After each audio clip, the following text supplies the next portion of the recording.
Hey everyone! Today we're diving into a topic that might seem a bit complex at first, but I promise you'll have a clear understanding by the end of this video. We're talking about APR, or annual percentage rate.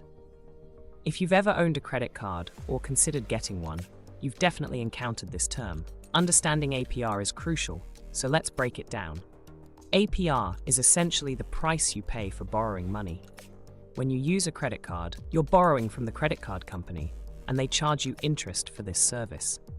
APR is that interest rate. For instance, if your credit card has an APR of 20%, it doesn't mean you'll be charged 20% on every purchase. This percentage is calculated annually. So if you carry a balance of $100 on your card for a year, in theory, you'd owe $20 in interest for that year. However, the calculation gets more nuanced. Many credit card companies use a daily periodic rate. That 20% APR is divided by 365, resulting in a small daily rate.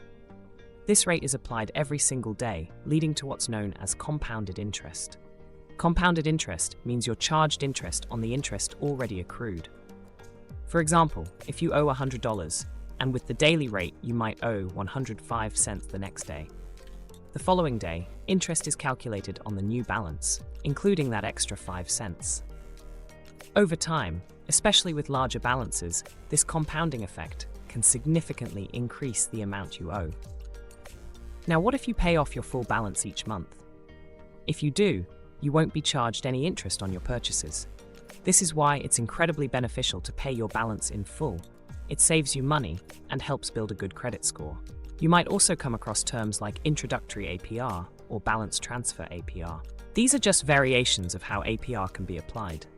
Introductory APR is a lower rate offered for a limited time when you first get the card. After this period, the rate increases to the regular APR.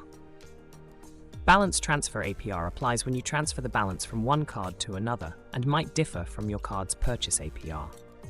Now, you might wonder why use credit cards if they charge interest. Well, when used responsibly, credit cards offer numerous benefits, such as cashback rewards and building a credit history. These advantages can be extremely beneficial for large financial steps like renting an apartment, getting a loan, or buying a house. So APR is an essential concept to grasp, especially as you start navigating personal finance. By understanding how it works, you can make informed decisions and use your credit card wisely. The goal isn't to fear credit cards, but to leverage them to your advantage. And remember, always try to pay off that full statement balance each month to avoid paying interest.